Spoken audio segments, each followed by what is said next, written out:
Hello and welcome back to my Mahadev की series part 3। तो last में आपने देखा कि कैसे कैसे प्रजापति दक्ष ने चंद्रमा को क्षय होने का श्राप दे दिया होता है और चंद्रमा को सिर्फ और सिर्फ महामृत्युंजय के मंत्र बचा सकते हैं। वो भी जब काम करेंगे जब शिव जी पूजनीय होंगे, और शिव जी को पूजनीय बनाने के लिए हमें सती माता की पूजा करनी पड़ेगी, जो कि इस समय है दक्ष रेखा में। तो फाइनली विष्णु भगवान जी और ब्रह्मदेव जी एक ऐसी लीला रचते हैं कि सती माता को दक्ष रेखा के बाहर लेकर आते हैं और उनकी पूजा करते हैं। और जब उनकी पूजा हो जाती है तो शिव जी भी श्राप मुक्त हो जाते हैं और उनकी भी पूजा करी जा सकती है। ये सब जब रेवती और रोहिणी अपनी बहन सती माता को बताते हैं तो सती माता कहती है, हाँ हाँ चलो फिर मैं भी तुम्हारे साथ महामृत्युंजय मंत्र का मंत्र लेने चलती हूँ ऋषि मार्कंडे के पास। और जब वो जाते हैं ना, ऋषि मार्कंडे बहुत खुश हो जाते हैं कि स्वयं आदि शक्ति आई हैं, और ना फिर उनको महामृत्युंजय का मंत्र भी दिया जाता है।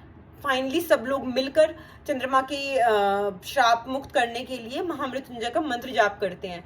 फिर शिव जी वहां पे खुद प्रकट होते हैं, क्योंकि वो मंत्र शिव जी का ही होता है ना, तो शिव जी वहां पे खुद प्रकट होते हैं और चंद्रमा को फिर से मतलब क्षय होने से बचा लेते हैं। और कहते हैं कि आज के बाद क्योंकि दक्ष ने आपको श्राप दिया है तो वो श्राप आप पे रहेगा। उन्होंने वैसे गलत नहीं करा, क्योंकि आपको अपनी सारी ही पत्नियों को इक्वल अधिकार देना चाहिए। आप ऐसा नहीं कर सकते कि आप किसी को अधिकार ना दें। आप साफ साफ बोलेंगे कि नहीं, मैं इसको प्यार नहीं करता, मैं इसको पत्नी होने का हक नहीं दे सकता। तो ये आपकी गलत फहमी है। आपको सबको इक्वल अधिकार देना पड़ेगा, वो आपकी पत्नी है।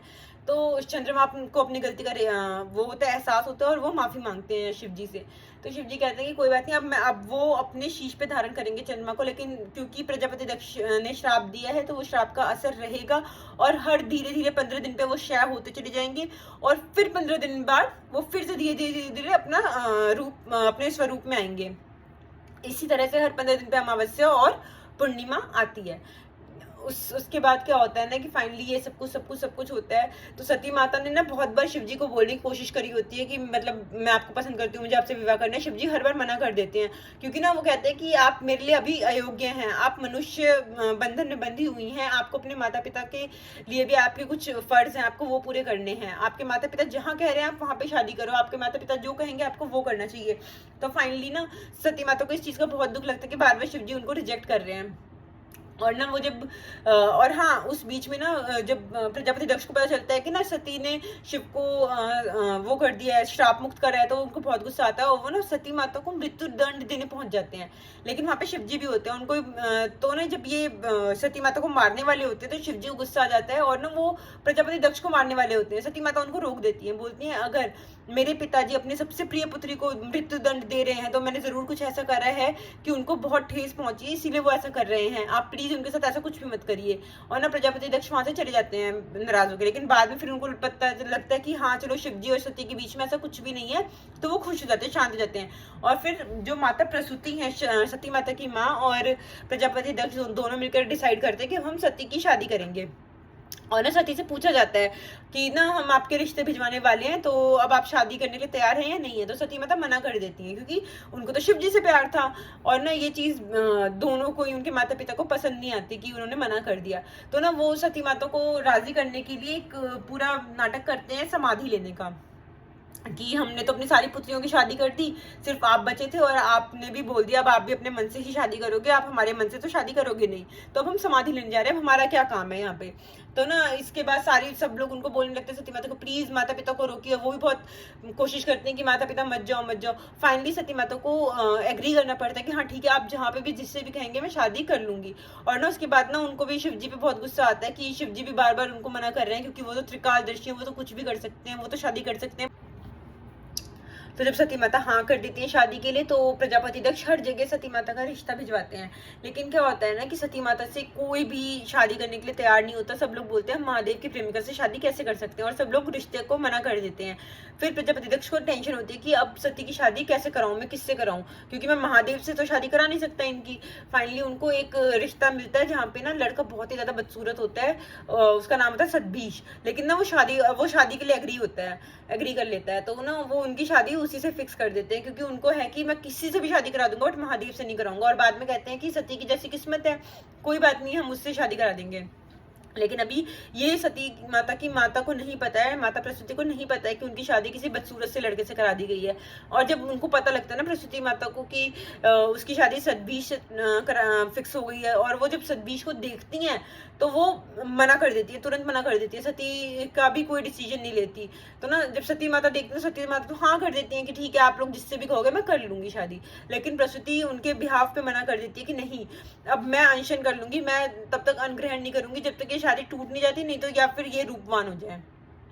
तो उनको ना अब क्या होता है ना, शिव जी को भी सारे जो विष्णु भगवान जी, ब्रह्मदेव जी होते हैं, सब उनको मनाने लग जाते हैं कि आप ऐसा क्यों कर रहे हैं, आप कुछ तो करिए। सती माता इतनी ज्यादा दुखी हो चुकी है कि अब वो कुछ भी मतलब हाँ ना करने के उसमें नहीं है, वो सब कुछ अपने पिताजी की बात आंख बंद करके मान रही है। लेकिन उनकी शादी सतभीश से नहीं होनी चाहिए ये वो।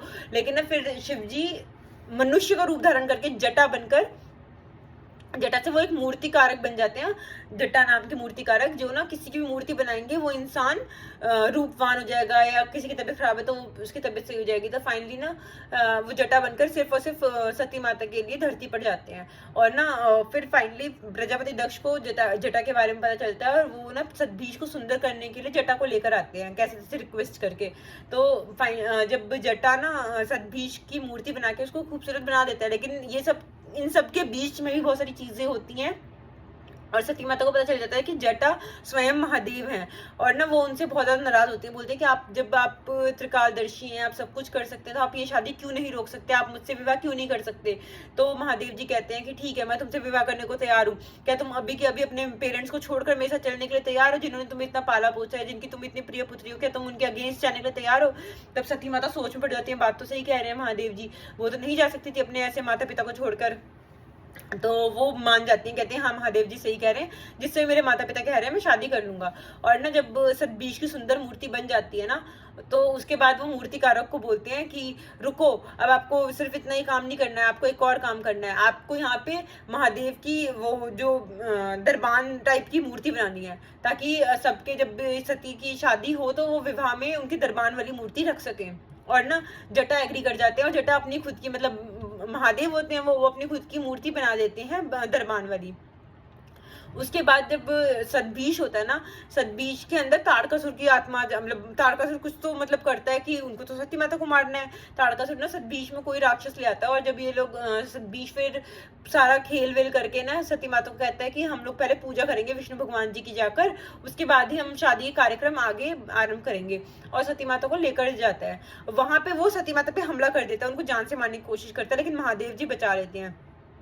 और सतभीश को रियलाइज होता है कि सती माता सिर्फ और सिर्फ महादेव के लिए बनी है। और वो वापस जब आते हैं ना दोनों की दोनों, और उनका रिश्ते का पूरा कार्यक्रम शुरू होता है, तब सतभीश जाकर अपनी खुद की मूर्ति तोड़ देता है, और वो फिर से बदसूरत बन जाता है, और वो मना कर देता है कि मेरे को सती से शादी नहीं करनी, वो सिर्फ और सिर्फ महादेव जी के लिए बनी है।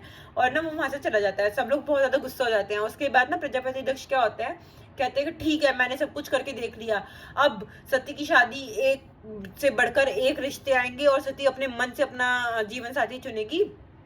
अभी तक तो मैंने सबसे सिर्फ पूछा था, अब मैं आदेश दे रहा हूँ कि जितने भी यहाँ पे योग्य वर हैं वो सबके सब सती की स्वयंवर में आएंगे, और जो भी नहीं आएगा उसका अंजाम बुरा होगा। तो ऐसे करके ना सबको आदेश देता है और सबको बुलाता है। और ना उस खुशी में कि अब तो सती माता का स्वयंवर है, वो ना शिव जी की दरबान वाली मूर्ति भी वहां पे लगा देता है, और बाहर मतलब पहरेदारी लगाता है कि शिव अंदर नहीं आना चाहिए, ये है वो है करके सब कुछ होता है। उसके बाद जब सती माता आती है ना, सती माता को पता होता है कि कुछ ना कुछ तो मतलब होगा, और वो जब आती है ना तो प्रजापति दक्ष कहते हैं कि ठीक है अब आप अपना जीवन साथी चुनिए। तो वो अपने हाथों में वरमाला लेकर बोलती हैं कि हे भगवान जी, आपको तो पता ही है कि मैं किसको मतलब पसंद करती हूँ, आप ये माला स्वयं उसके गले में चली जाए। वो जाके शिव जी के दरबान वाली मूर्ति पे चली जाती है, और फिर उसके बाद वो शिव जी को सच्चे मन से याद करती हैं, शिव जी वहां पे स्वयं प्रकट हो जाते हैं, और इस दिन फाइनली शिव जी और सती माता की शादी हो जाती है। प्रजापति दक्ष को भी मानना पड़ता है, पहले तो वो इनकार करते हैं कि धोखा है, ये है वो है, लेकिन जब विष्णु भगवान जी स्वयं उनको मनाते हैं, बोलते हैं कि अगर आप अब नहीं माने तो मैं आपसे नाराज हो जाऊंगा, तब फाइनली प्रजापति दक्ष को मानना पड़ता है और उनकी शादी हो जाती है। शादी तो हो जाती है, बट उसके बाद जो शादी के बाद की फेस्टिविटीज होती है सारी, मतलब रिचुअल्स वगैरह सब करने के बाद क्या होता है ना, सब करने के बाद उनकी विदाई का टाइम आता है। तो उनके जमाता होते हैं ऋषि भृगु उनको बोलते हैं कि उनकी भविष्यवाणी बहुत सही होती है। बोलते हैं कि ना अभी अच्छा समय नहीं है विदाई का, आप रोक लीजिए महादेव जी को और सती माता को विदाई के लिए। तो प्रजापति दक्ष गुस्से हो जाते हैं, कहते हैं अब क्या, उनको तो उनके पसंद से तो शादी हुई नहीं थी, तो गुस्से हो जाते हैं कि अब क्या मुहूर्त देखना, महादेव जी वैसे भी मुहूर्त के बहुत आगे हैं, कुछ नहीं होता, अब हो जाने दो विदाई। और ना वो भृगु उनको वार्न करते हैं कि ये आपके लिए भी विनाशकारक हो सकता है और सती के लिए भी विनाशकारक होगा, सबके लिए विनाशकारक होगा, आप ये विदाई अभी रोक दीजिए। तो लेकिन वो नहीं मानते, प्रजापति दक्ष नहीं सुनते। और फाइनली सती माता और महादेव जी की विदाई हो जाती है, वो लोग कैलाश पे चले जाते हैं।